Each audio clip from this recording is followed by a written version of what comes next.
Chungath jewellery democracy brought you by പരിശുദ്ധമായ ഓർമ്മകൾ ഒരിക്കലും മായുന്നില്ല. ചുങ്കത് ജ്വല്ലറി ഏപ്രിൽ 7 മുതൽ കൊച്ചിയിലും. In association with Cheapas for you for life. With non-stick CK Teflon technology. Click on dry and steam iron. Click on make it yours. Easy cook അടുക്കളയ്ക്ക് അലങ്കാരവും നിങ്ങൾക്ക് അഭിമാനവും. Easy cook tip top furniture NH Kottakkal കേരളത്തിലുടനീളം showroom. Flavoring your moments. Kaula. കൊല്ലത്തിന് കനകാർച്ചന അർപ്പിച്ചുകൊണ്ട് അറഫ ഗോൾഡിന്റെ 6ാമത് showroom May 5-ന് പ്രവർത്തനം ആരംഭിക്കുന്നു. കാലം തോറും ചോദിച്ചുകൊണ്ടേയിരിക്കും. Eurotech the complete bath solutions. സ്വർണ്ണപ്പണയം കൊശമറ്റത്തിലായ സ്വർണം എന്നും നമ്മുടേത്. കൊശമറ്റം ഫിനാൻസ്. സമൂഹത്തിൽ മാന്യതയും ഉയർന്ന ശമ്പളവും ഉടനടി ജോലിയുമാണ് ആവശ്യമെങ്കിൽ മൂന്നാർ കേറ്ററിംഗ് കോളേജിൽ ചേരണം. Munnar catering college truly international. Hair fixing രംഗത്തെ വിശ്വസ്ത നാമം ഗേറ്റ് വേ ബ്യൂമൺസ് ഇനി കൊല്ലം നഗരത്തിനും സ്വന്തം. ലോകത്തിലെ ഏറ്റവും ചെറിയ കുട ഇപ്പോൾ ലോകത്തിലെ ഏറ്റവും കുറഞ്ഞ വിലയിൽ. പ്യൂമ സോഫി കുടകൾ.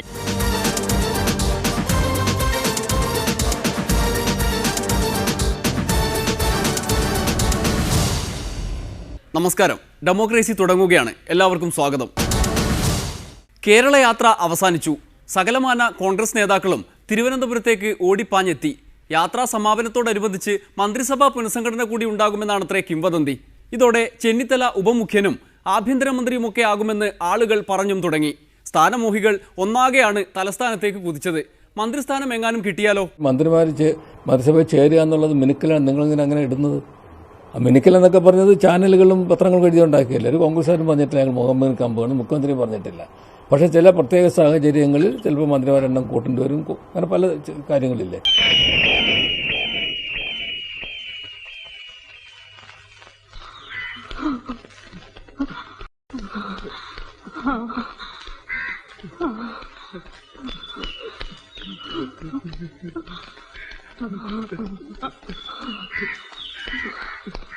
അറിഞ്ഞില്ലേ? ഇല്ല. എന്നാ വാ. അല്ല എന്താ പ്രശ്നം? എന്താ പക്ഷേ എന്താ പ്രശ്നം? അതൊക്കെ ഞാൻ ഒറ്റയ്ക്ക് പറയേണ്ട വിഷയമല്ല. അങ്ങനെ പറയാനൊക്കെയില്ല. അത് മുഖ്യമന്ത്രിയും ഞങ്ങൾ കൂട്ടായും പറയേണ്ട കാര്യങ്ങളാണ്. ഒന്ന്, മുഖ്യമന്ത്രി അതേപ്പറ്റി ചിന്തിക്കണം. രണ്ട്, ഞങ്ങൾ ഘടകകക്ഷികൾ അതിനെപ്പറ്റി ചിന്തിക്കണം. അപ്പൊ ഇയാളി നാട്ടിലൊന്നുമല്ലേ? എന്ന് എന്തെങ്കിലും നടക്കും. എന്താണ് പ്രശ്നം? അയ്യോ തമാശ ചേട്ടന്മാരെ, ഭയങ്കര തമാശ. ഞാനൊരു നുണ പറഞ്ഞു ഈ വട്ടന്മാരോട്. നമ്മുടെ ഗേറ്റിൽ കൊണ്ടുവന്ന് ബിരിയാണി വിതരണം ചെയ്യുന്നുണ്ടെന്ന്. എല്ലാ ഭ്രാന്തന്മാരും കൂടി ഇപ്പൊ കിട്ടും ബിരിയാണി എന്നും പറഞ്ഞു ഓടിയത് ഞാനോട് പറ്റിച്ച്. അത് നീയും പുറകെ ഓടുന്നുണ്ടല്ലോ. അതെന്തിനാ? ഇനി ചിലപ്പോൾ ബിരിയാണി കൊടുക്കണ്ടെങ്കിൽ പറയാൻ പറ്റൂലേ. വളരെ ക്ലിയർ ആയിട്ട് പറയട്ടെ, ഉപമുഖ്യമന്ത്രി പദം അത് വേണമോ വേണ്ടിയോ, പുതുതായി സൃഷ്ടിക്കണമോ വേണമോ വേണ്ടിയോ, എങ്ങനെ എന്നുള്ള വിഷയം ഇതുവരെ UDF ഒരു അജണ്ടയായി വന്നിട്ടില്ല. അപ്പോൾ UDF ചിന്തിക്കാത്തൊരു കാര്യം, UDFിലേക്ക് ചർച്ചാ വിഷയം ആകാത്തൊരു കാര്യമാണ്. അത് ഞാനിവിടെ ഒറ്റയ്ക്ക് എനിക്ക് പറയാൻ കഴിയില്ല. എന്നോട് ചോദിച്ചിട്ടും കാര്യമില്ല.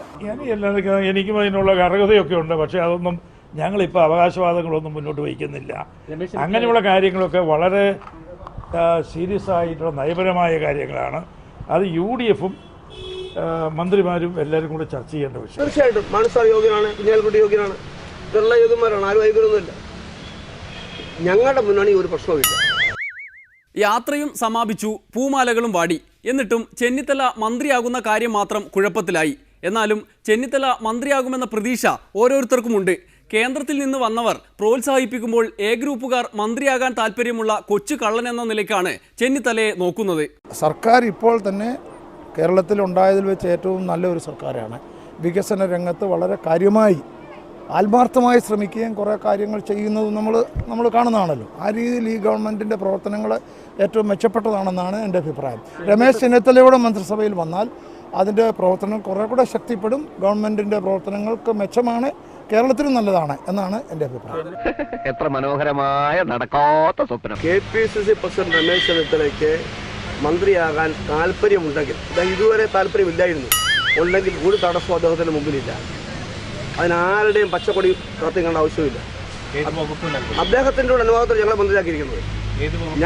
ഞങ്ങളൊക്കെ മന്ത്രിയായത് തന്നെ KPCC പ്രസിഡന്റും മുഖ്യമന്ത്രി അതൊക്കെ ആലോചിച്ചിട്ടാണ്. അദ്ദേഹത്തെ മന്ത്രിസ്ഥാനത്ത് ഒരു തടസ്സവുമില്ല. ഏത് വകുപ്പെന്ന് തീരുമാനിച്ചിട്ടില്ല. എനിക്ക് യാതൊരു സംശയമല്ല. അദ്ദേഹം അറിയിക്കുന്ന വകുപ്പ് തന്നെ കൊടുക്കും. അദ്ദേഹത്തിന് ഇപ്പോൾ പ്രസിഡൻഷിപ്പ് ഒഴിഞ്ഞ് ക്യാബിനറ്റിൽ ചേരണമെന്ന് അദ്ദേഹത്തിന് ആഗ്രഹം ഉണ്ടെങ്കിൽ തീർച്ചയായിട്ടും അത് പരിഗണിക്കേണ്ടതാണ്. അദ്ദേഹത്തിന് മാന്യമായിട്ടുള്ളൊരു ക്യാബിനറ്റ് ബർത്ത് കൊടുക്കേണ്ടതാണ്.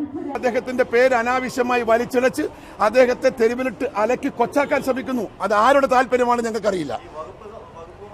ഏത് വകുപ്പ്, ആര് ചർച്ച നടത്തിയ വകുപ്പ്, ഏത് മന്ത്രിസഭക്കകത്ത് പോകുന്നു എന്ന് തീരുമാനം ഉണ്ടായാലേ വകുപ്പിന്റെ ചർച്ചയുള്ളൂ. അങ്ങനെ ഒരു തീരുമാനം ഇല്ലാത്തിടത്തോളം കാലം എന്ത് വകുപ്പ് ചർച്ച? പാവം ചെന്നിത്തല കേരളത്തിലെ കോൺഗ്രസിനെ ഉദ്ധരിച്ച 8 വർഷങ്ങൾ എല്ലാവരും മറന്നു. അതിനിടെ പലരും കേരള യാത്രയ്ക്കെത്തിയ രാഹുൽ ഗാന്ധിയെയും അതിരുവിട്ട് പുകഴ്ത്തി. വയലാർ രവിയുടെ പുകഴ്ത്തലായിരുന്നു ഗംഭീരം. ചെന്നിത്തല കേരളത്തെ നയിക്കുമ്പോൾ 1914 എന്ന പ്രാകൃതമായ കാലത്തേക്ക് ഇന്ത്യയെ നയിക്കുക രാഹുൽ ഗാന്ധിയാണത്രേ. അത്യധികമായ ഉത്സാഹത്തോടെ ആവേശത്തോടെ ഇവിടെ കൂടിയിരിക്കുന്ന കോൺഗ്രസ് പ്രവർത്തകരോട് പറയാൻ ആഗ്രഹിക്കുന്നത് നിങ്ങളോട് നന്ദി പറയുന്നു എന്നാണ്. കേരളത്തിലെ ഓരോ ഗ്രാമങ്ങളിലെയും വീടുകൾ കയറിയിറങ്ങി നമ്മുടെ സന്ദേശം എത്തിക്കുകയും 1 മാസം നീണ്ടുനിന്ന ശ്രീ രമേശ് ചെന്നിത്തല നയിച്ച ജാഥയ്ക്ക് അഭിവാദ്യം അർപ്പിക്കുകയും ചെയ്ത നിങ്ങളാണ് കോൺഗ്രസിന്റെ യഥാർത്ഥ ശക്തി. അത് നിങ്ങൾ തെളിയിച്ചിരിക്കുന്നു. അതിനാണ് നിങ്ങൾ അഭിനന്ദിക്കുന്നത്. നമുക്കിനിയും ഏറെ ദൂരം മുന്നോട്ട് പോകാനുണ്ട്. ഇന്ത്യൻ നാഷണൽ കോൺഗ്രസിന്റെ കൊടി ഉയർത്തിപ്പിടിച്ച് നമുക്ക് ഏറെ ദൂരം പോകാനുണ്ട്. അങ്ങനെ ആ മുന്നേറ്റത്തിൽ അങ്ങ് കുതിച്ചു മുന്നേറുമ്പോൾ നമുക്ക് സന്തോഷത്തോടെ അഭിമാനത്തോടെ പറയാൻ കഴിയും, ഇതാ നമ്മളെ നയിക്കാൻ ശ്രീ രാഹുൽ ഗാന്ധി ഉണ്ട് കോൺഗ്രസിനെ നയിക്കാൻ 1914ലേക്ക്. അതുകൊണ്ടാണ് കോൺഗ്രസ് പ്രവർത്തകർ ആവേശത്തോടെ മുദ്രാവാക്യം വിളിച്ച് ഇന്ത്യൻ നാഷണൽ കോൺഗ്രസിന്റെ കൊടി ഉയർത്തിപ്പിടിച്ചുകൊണ്ട് നമുക്ക് പറയാൻ ഒന്ന് മാത്രമുണ്ട്, ഇന്ത്യയെ രക്ഷിക്കാൻ സമൃദ്ധമായ ഇന്ത്യ, സമൃദ്ധമായ കേരളം അത് സൃഷ്ടിക്കാനുള്ള പടയോട്ടമാണ് നമ്മൾ നടത്തുന്നത്.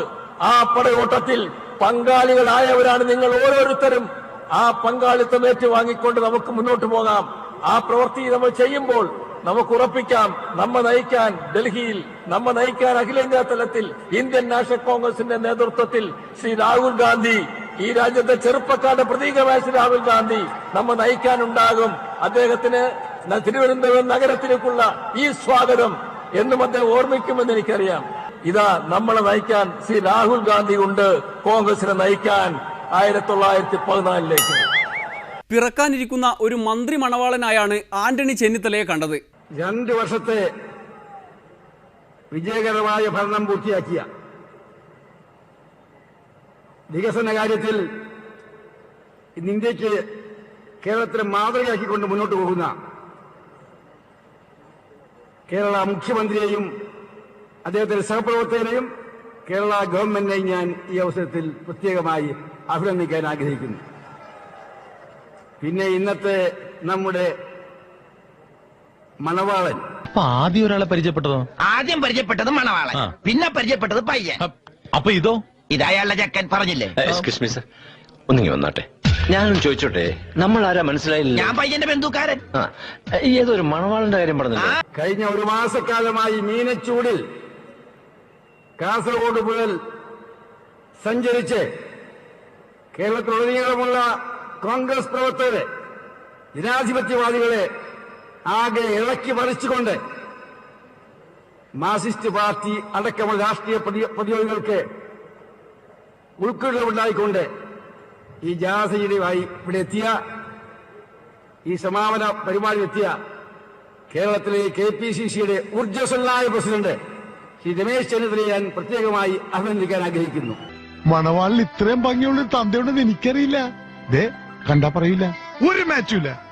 ഒരെണ്ണം പിടിപ്പിക്കണം. പിടിച്ചതൊക്കെ മതി. മണവാളിനെ കാണാം. ആവോ തണ്ടാജി. ഈ യാത്രയിൽ ഉയർത്തിയ മുദ്രാവാക്യം, ശ്രീ രമേശ് ചെന്നിത്തല ഉയർത്തിയ മുദ്രാവാക്യം, സുരക്ഷിത കേരളം, സന്തുഷ്ട കേരളം, കേരളത്തിലെ ജനങ്ങൾ അംഗീകരിച്ചിരിക്കുന്നു. രാഹുൽ ഗാന്ധിയെ ഇരുത്തിക്കൊണ്ട് ചെന്നിത്തലയെ വാഴ്ത്തിയവരെല്ലാം രാവ് മായും മുമ്പേ കാലുമാറി. എ ഗ്രൂപ്പുകാരും ഗ്രൂപ്പ് ഇല്ലാത്തവരുമെല്ലാം ചെന്നിത്തലയ്ക്ക് മന്ത്രിപദ മോഹമുണ്ടെന്നും താല്പര്യം അടക്കാൻ കഴിയില്ലെങ്കിൽ മന്ത്രി ആയിക്കോളൂ എന്നും ഉദാര മനസ്കരായി. അല്ല, അങ്ങനെ ഏതെങ്കിലും തരത്തിൽ മന്ത്രിസഭയിലേക്ക് ഞാൻ ചേരുന്നതിനെ സംബന്ധിച്ച ഒരു ചർച്ച ഉണ്ടായിട്ടില്ല.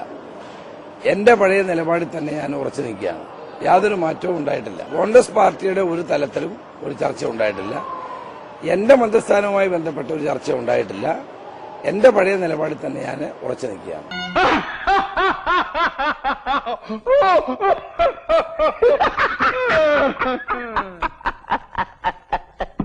ഈ 500 ആളെ തോൽപ്പിക്കാൻ ആനപ്പാറക്കാർക്ക് ആഭ്യന്തരമന്ത്രി